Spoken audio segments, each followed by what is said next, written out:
condamnation de sa négation et qu'il se bat de ce centenaire un moment très particulier. Histoire et de mémoire, si nous ne faisons pas ce travail-là, il n'y a aucune raison.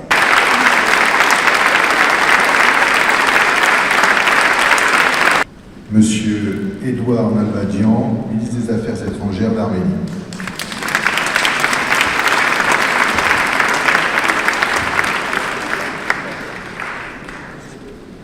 Madame la maire, chère Anne Hidalgo, les représentants des cultes, cher Charles Aznavour, messieurs les présidents de CCAF, monsieur le président de la mission 2015, mesdames, messieurs les élus, mesdames, messieurs les ambassadeurs, mesdames, messieurs, chers amis.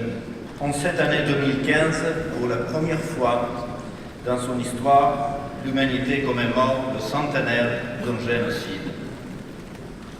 Pour la première fois dans son histoire, l'humanité commémore les 100 ans d'un crime contre elle-même.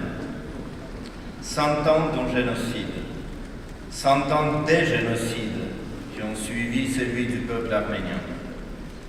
100 ans de déroute et d'errance de l'humanité dans les couloirs de plus en plus obscurs du mal. 100 ans de marche de l'être humain vers une existence de plus en plus déshumanisée, guidée par une seule obsession aveugle, tuer l'autre parce qu'il est différent. Le 24 avril de cette année, le jour de la commémoration du centenaire du génocide arménien, est exceptionnel. Exceptionnel par l'engagement sans précédent des personnalités, des peuples et des pays qui appellent les faits par le nom, qui sont justes et qui rejettent le mensonge, par la solidarité envers le peuple qui a survécu au premier génocide du XXe siècle. Si l'humanité était tenue tellement solidaire envers les Arméniens il y a 100 ans, comme c'était le cas il y a quelques jours, aurions-nous la possibilité d'éviter le génocide perpétré il y a un siècle et après celui-ci? Si l'abomination commise contre les Arméniens était prévenue, si les auteurs de celle-ci étaient punis, les nazis extermineront-ils les Juifs avec la même brutalité? Bien sûr que non.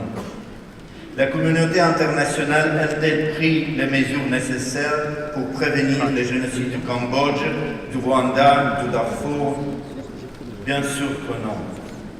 La communauté internationale prend-elle les mesures nécessaires pour mettre fin aux actes génocidaires perpétrés au Moyen-Orient de la part des groupes extrémistes et terroristes?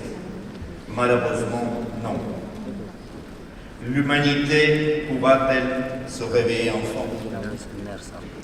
Mesdames, Messieurs, chers amis, c'est une bonne occasion de présenter l'excellent dossier spécial de la Revue politique internationale, dont je salue le directeur, mon ami Patrick Magemin, ici présent.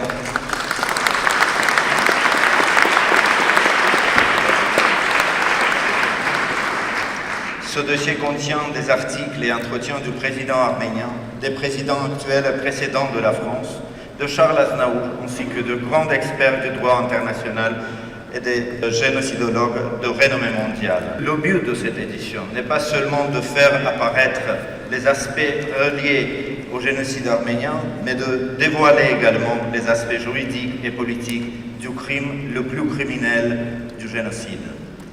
Car derrière les termes génocide, crime contre l'humanité, il y a le destin de millions d'êtres humains qui ont vu leur vie brisée. Les efforts infatigables de l'Arménie menés en faveur de la lutte contre le négationnisme, ainsi que la prévention du génocide, visent à consolider cette conscience parce que le peuple arménien, qui a survécu au premier génocide du XXe siècle, éprouve une grande responsabilité morale pour apporter sa contribution aux efforts internationaux. En témoigne la résolution initiée par l'Arménie et adoptée par consensus le 27 mars par le Conseil des droits de l'homme de l'ONU. L'inauguration de l'expédition Madame la maire, avec un titre aussi éloquent, Paris accueille le mémorial du génocide de Yerevan, en est une excellente démonstration. Donc je voudrais spécialement remercier vous, Madame la maire, et vous, monsieur le directeur du musée institut du génocide arménien et le commissaire de l'exposition.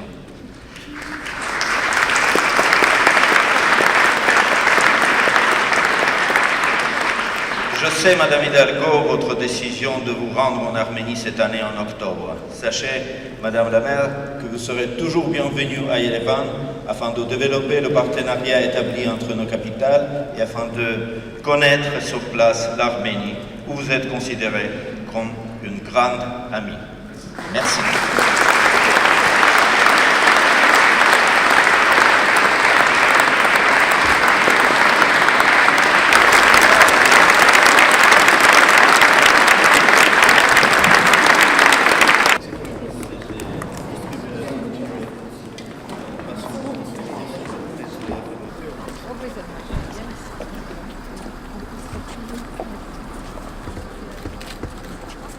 Je